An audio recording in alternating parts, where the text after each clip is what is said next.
A Monday morning in late August 1980, Dennis Bull arrives at his factory in South Shields. Aged 45, married and with a lifetime's experience around the world of running large and small businesses, he's moved from the south, settled on Tyneside, and put his life's savings into this factory and the furniture that comes off its little production line. For his small workforce, already at their machines and benches, this is a normal working day, the beginning of an ordinary week. Dennis Bull knows otherwise. The turbulence that's in Dennis Bull's mind may not show, but he's confronting what on this day looks like being his last week in business here. Mr. Bull's business is costing more than it makes, and he's going bust.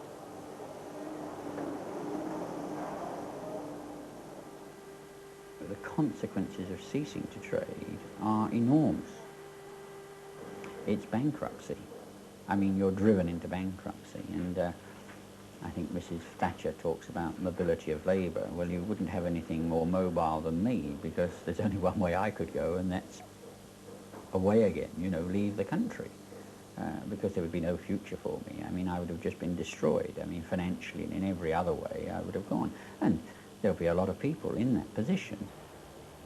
Mr. Bull's factory is typical of thousands that sprang up throughout the country, though principally in the north in the 60s and 70s.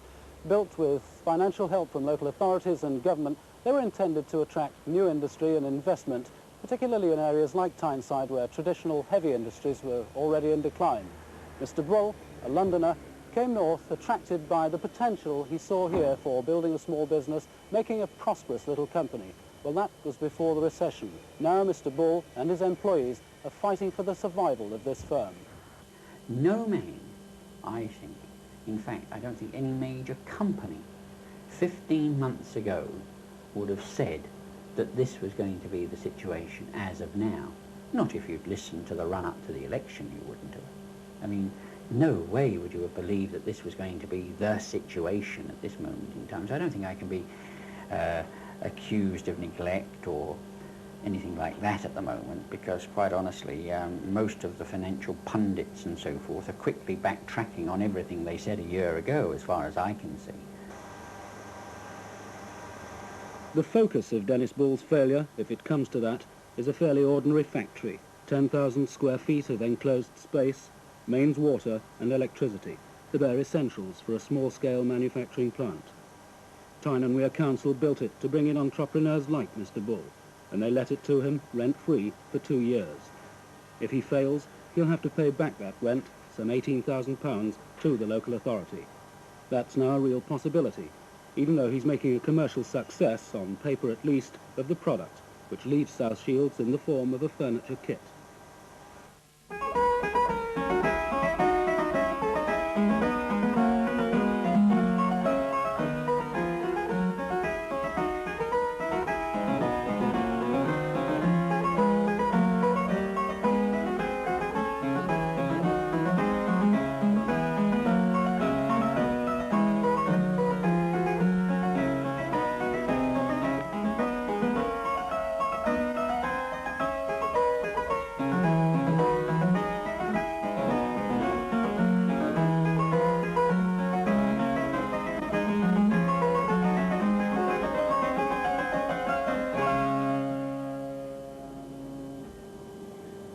Mr. Bull's product is honest and simple, as we've seen, self-assembly reproduction furniture. Basically, it's chipboard, laminated with a mahogany veneer, doweled, jointed, polished and packaged in dismantled form. Clearly, the do-it-yourself element is a way of cutting costs. It's also, for many customers, an attraction in itself. All they need is a screwdriver, which comes with the furniture, and a tape cassette with a commentary on it explaining how the component parts are put together. By any standards, it's cheap furniture, or at least it's competitively priced. This cabinet, for instance, is £74.50, the wardrobe behind me, £105. It's carefully designed and solidly constructed, and the sales of this furniture are higher than they've ever been. But in spite of all this, Mr. Bull is in trouble. I have to tell my men the situation today. And at this moment in time, I believe that I have till the end of the week. I don't know what might extend it beyond a week, something might occur which will give me another few days in which to fight the battle. But at this moment in time, I'm fighting it till the end of this week, till Friday, 4 days. Mr. Bull's deadline reflects a financial crisis that has many facets. The furniture produced here turns over about £110,000 a year, not far short of the target Dennis Bull set himself when he started the firm a year and a half ago. He's been able to expand a little and now has 18 men working for him, several of them skilled cabinet makers. A few of them were out of work when he arrived in South Shields, and they were eager to be part of the new venture. Their combined and dedicated efforts now no longer seem equal to the pressure of costs incurred in simply running the firm.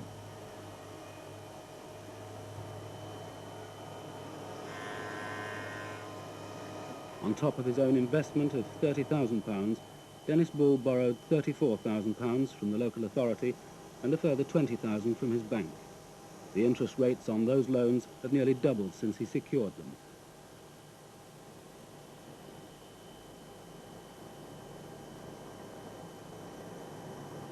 Much of his time, and that of his secretary, Joan Marley, is spent in fending off the bank, his other creditors, and anxious suppliers.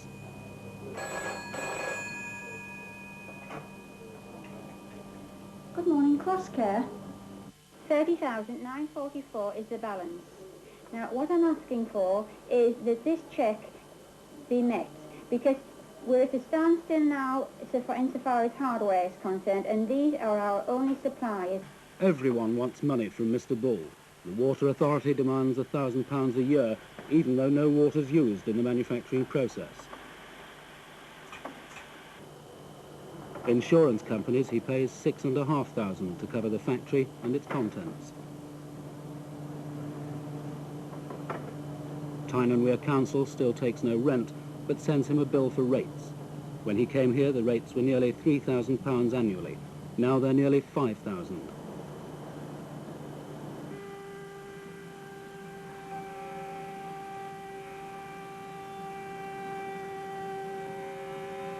And his energy costs have risen cripplingly. Gas now costs him £60 a week. His bill for electricity, the major source of power, is now approaching £1,500 a quarter. The man from the North Eastern Electricity Board now calls each week to collect an interim payment of £250 in hard cash. So fearful is the board that firms like this might go into liquidation. Mr. Bull's payroll is £900 a week. In sum, he's paying out £1.35 for every pound he gets from his customers.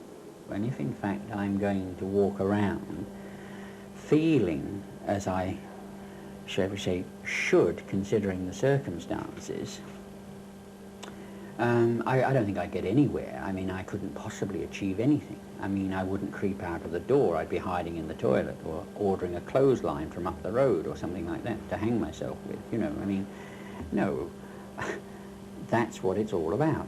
You've got to present yourself and you've got to sell yourself, and my fellows out there are relying on me to do just that. Certainly, down here, take off the mask for a moment, down here, my guts are churning, you know, and no man knows what it feels like. It's awful, but that's not the point.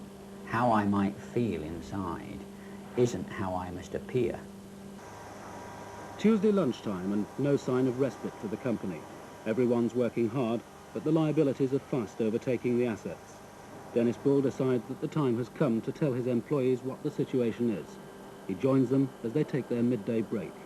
Okay, lads, well, look, I've called you all together now because, as you've known over the last few weeks, we've had quite a lot of cash flow problems, evidenced by the number of people who visited us and some of the difficulties we've had in getting bits and pieces to complete jobs. Every week we've got to have money in to pay the wages, and that's in fact where, you know, the real crunch comes. Up until now we've managed every week to get that much money together, to pay the wage bill, to pay other things and keep the thing going. But at the moment our cash income is not that great. we can't hide it.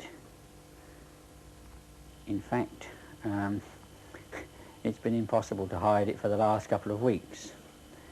But I am very upset by it, obviously. To actually have to come and stand and say that this is the situation obviously breaks my heart. You know, particularly when I know that we've got a product and the product is good because you put everything into it. But the situation is that I can't let you arrive on a day and tell you on that day that you're not going to get money. I've got to be able to tell you now that it's going to be a hell of a struggle to get the money. You've got wives, you've got families, you've got everybody else to look after. So this Friday I'll meet it. Next Friday I don't know whether I can, and therefore I have to tell you that. Now, I'm pushing on with the co-op.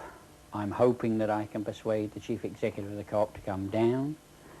I'm hoping that I can bring something out of that. I'm going to the bank this afternoon to have a word with the bank to see if, in fact, on the rising tide of orders we've got, that they are prepared to go along a little bit. But I don't want to leave it until tomorrow. I want to tell you now that's what I'm doing, and that at this moment in time I can see it through till Friday. What happens after that, I don't know. Now, I've told you. I don't know what comments you've got, but, you know, I feel better for having told you what the situation is. We'll get our wages over, Dennis. I mean, even if it's not just that 1 week. No. If we get a bit of it. Well... You know, man, we've got a family, we've got to live. Of course, that's what I said, Tom. You have got to live, and that's why I'm telling you, you know. I'm saying now that your money will be there on Friday, but the worry is from then on. Yeah, I've been on the dole myself 6 months where, you know, I didn't have to just start to work like September. To me, if I could get, say, half my wages this week, that's better than dole money. Mm-hmm. Anybody else? What do you mean? It's a nice offer, Tommy. I mean, it's fantastic, super, great. You know. Well, things are picking up at now. The orders are starting to come in now from the co-op, so... Yeah, orders are coming in. well. Yeah, we're getting orders in Should from be the too co-op. long There's before no doubt the about co-op that. is- I mean, you can see that by the amount of stuff you're having to put through. Well, I don't think we've got very much choice, really. We've got to soldier on and try and pull it out of the rut sort of As thing I and hope said- that for better times ahead. As I said, Dennis, we're on best part of around the 50 age. And you know what unemployment is in the North East is now. What chance have we got a job? I mean, if it hadn't been for you, Dennis, we wouldn't be working here, would we? We wouldn't have been working. That's right. We've all came from the fact it's closed down. We all sort of get stuck in and we either sink or swim together. It's as simple as that. There's no alternative. Well, if you didn't, you'd on the We door. go on to the bitter end, and then if it fails, well, we've tried. So what you're really saying is that at this moment... Well, you're doing your best. It doesn't matter what he said. You're doing your best, aren't you? You come from the south, haven't you? We don't live a place. You've jumped out of the frying pan into the fire, as I was looking at it, on the map. Yeah. When you see it, a black area, isn't it? Yeah. It seems to be all down the south. Now, there was somebody at the northern end, but there was somebody on what was talking here. He used to keep saying, everybody wants to go down the south. Does he want us to be all like gypsies or something? You're going down the south. You've come up, wait a minute, Tom, he's come up here and he's put his money into this business. Well, that's true. And you get, these other people getting loads of help, loads of help. Now, I used to be against it, but I realise what these blokes are up against. They're willing to come from the south, good living down there, come up, they give us a crack of the whip. Yeah. And when they get up here, there's nobody sort of helps them. You know what I mean? Ronnie? Well, I think that's all we can do, because if this closes down, well, there's no tomorrow for me. I mean, there's nowhere I can get a job. I mean... Well, I mean, look, it's not up logically, to me. we can either go out You know, I have to or we can tell stay you... in. Yeah, Now, I if you have... go out, you've got no choice. If you stay in each week, you've got a chance. Yeah, I mean, Right. I have to tell you when I can't meet your No, wages. I personally- morally am obligated to that. Personally, I think most of the lads will go along if they've got slightly more than the door, because they don't get that much money at the door. If they've got more than that at the door, they'll go along. There's Let nobody will somebody help us, else Tommy. out and fight. There's nobody will help us except ourselves. And it's up to us now to Nobody's stick got it to out. help us. Ah, but If he's you come can't. up and help us and he come from the No, south. I'm talking about but I'm saying he, like I said, coming up. All right, okay, hold hold on a minute. So it's up to us to help ourselves. What we're saying, and what you're saying, is that you're prepared to take a proportion of your salaries at the moment, enough to tide you through. If in fact that gives us enough time, I'm not going to come and tell your missus, look what she's done to you. You couldn't have looked like that when you started. Christ, you couldn't have looked like that. No, it does. Perhaps, That's a natural perhaps tragedy. at a later date you might have to find out how much money we've got in for the next week. Yeah. So obviously no good sort of saying, oh, we'll just take £60 each, or we'll take 10 or 40. Probably at a later date we'll have to find out how much is in that week and divide it by and see what it comes out at. You know. All right, now, Equal all right, shares, Dennis. all right. So what's saying that whatever money we've got available as cash that we can allocate to wages, we divide equally between the people so everybody gets the same share. And your attitude, and I want to get it right, you know, because I don't want no misconceptions, is that under the circumstances, we soldier on that way for as long as we can make it go. Now, this is going to be all right with wives and so forth. I mean, you know, I don't want anybody coming back to me. No. I don't want to be walking along Sunderland High Street and suddenly the handbag. I mean, it's us here. They can have the Rolls Royces, the big houses, the yachts. All I want is a fair crack of the whips. You know, when I was on a dole, you got different blokes coming up and saying, hey, Pat, he said, you're not getting a job yet, and you felt awful as though you were dodging, you know what I mean? I'm always fighting for younger boys getting jobs. And if a factory succeeds, I mean, you'll be able to take more apprentices. That's wouldn't right, you? You'd get to take boys off the streets. Yeah. And that's the main thing. I think what we've got to do, I mean, you know, you've knocked me back a little bit because, you know, I'm not quite sure. I mean, I was thinking till Friday, okay, this certainly puts a different perspective on it. But let me say right away, you know, really, you know, really appreciative. You know. Well, Dennis, as far as we're concerned, this is one team. Because I'll tell you We're all something. working for one and one for If it one. works, Simple as that. if it works, well, it'll be you who helped save my money. So I'll owe you a lot. You know, there's no question of it. I mean, you know, if we solve it, I stand to gain the most, or I stand at least to save what I've got, That's more like which is very important to me if I can. You know, I really, really do appreciate it, you know. So Mr. Bull has secured some breathing space, but Wednesday is to be the day on which the future and fortunes of Dennis Bull and his men will turn.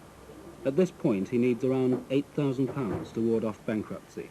He'll be asking the bank for £6,000, but he can scarcely be confident. Twice already he's approached them. Twice they've told him to find someone else to bail him out. But he now has only 2 days to raise funds or find a new outlet for the furniture which will transform his situation. The salvation could be in his forthcoming meeting with senior management from the co-op. We've been to the bank. The bank's attitude is that, no, they're not prepared to go any further with us. In fact, they want £6,000 back. A lot of toing and froing and arguing, which managed to get them to stand still for a few days, but even then a progressive reduction. You know, no question of us getting further money from the bank or any further support from the bank. That's the banking situation. We followed the most promising line that we possibly can to establish sales, which is with the North Eastern Co-op. And we've been in touch with them. We've had a good relationship with them up until now. We've been in touch with them, and they're coming down to see the factory today. That's where we are at the moment, and frankly, I think everything is going to hinge on the co-op coming along to see us. And we have a modern plant, we have new machines, Dennis Bull's breathing space has now shrunk to little more than a day. On Thursday morning, he shows 2 men from the North Eastern Cooperative Society round the factory. We got a certain amount of the plant which I bought outright, and a certain amount is what I've got a county council mortgage which lasts 4 years on the plant. So I've got He approached them after the co-op announced in July this year that it wanted to give practical help to small firms in the area by offering them selling space in its retail outlets.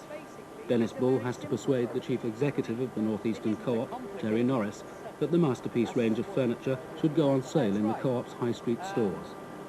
We've got a saying? Well, I think, Dennis, the figures now are showing very clearly, and certainly the information from stores, because you appreciate the figures that are coming through are only the beginning. What we're getting through is the response that people are coming to see the product, talk about it, and maybe a week or two's time they'll start buying. Is very clearly excellent value for money. There's no question about it. A product that's absolutely right for our market. I think there's no doubt we can maintain it. The critical thing is the price. If we can maintain it at this price, then we've got an excellent product. Well, of course, the thing that determines price as far as we're concerned, of course, is volume. I think we can make some estimates even on the present situation, bearing in mind it's August, it's the flattest time of the year, people are on holiday, and we're doing, what, about 2,500, 2,500 That's to right, 3. yes. I would say on that, the most conservative estimate on normal trading, bearing in mind we've got pipeline merchandise already, is a minimum of 5, probably, I don't know what maximum, maybe 10. Well, we're going to need to run the factory with the present prices about £6,000 to £7,000 of turnover per week. Of course, we must be very straightforward with you and tell you that our cash position has been absolutely critical, and in fact is still a complete nightmare. I've no doubts. I mean, we have, as you know, outlets in every town in the northeast. We've only put them at the moment up to 10, and we're getting this response. I understand this week it's going into another 5, and indeed with another 20 we could put them into if we extend it to its maximum. So I've no doubt we can do the sort of figures you're talking about, even without extending it beyond. And I've little doubt if this price can be held, there's no question that other societies will take it up. We might then be talking of having got the capacity, actually. But certainly, as we stand now, we can sell this product at this price. There's no doubt at all. And Well, I think we can also offer the other thing, which of course is the critical thing we understand and obviously is cash flow. Of maintaining this present situation of invoicing through to you weekly so that you're getting the cash virtually as soon as the customer's paying. Well, frankly, that's our salvation. And so, at almost literally the last minute, Dennis Bull has clinched a deal that guarantees him a reprieve. But the way things are, it can be only a short-term stay of execution. Mr. Bull's battle isn't over. We are going to have to work as was suggested on Tuesday. We're going to have to see what we've got in the pot, so to speak, and at the end of the week we're going to have to divide the pot up. But if we can keep going like that for a while, as in fact we get the orders flowing into the co-op and we get the cash back, our situation will improve, and then we in fact, or I can in fact see that everybody gets paid any balance of money that's left to him. We are, what, 24 hours basically from our deadline. I told you on Tuesday that it was going to be Friday, and Friday's only 24 hours from now, and frankly it's a bit like Custer, you know, I mean, as was said, you know, a bit like the 7th Cavalry, if you can imagine anybody from the co-op looking quite like that, but that's the situation. They'll save our day, but we still have to go through a very hairy period from a cash flow point of view. Well, I thought at the beginning of the week I might have to go around and tell off the stuff to go on the door for a while, and I'm a lot happy now that things is changing, and with a bit of luck, next 3 or 4 weeks we get through it, I think we'll be on a good thing. I think at last we've got something concrete and solid we can rely upon, which is orders. Because orders is what brings the money back in here. And otherwise, all of us would have been another figure in no man's land.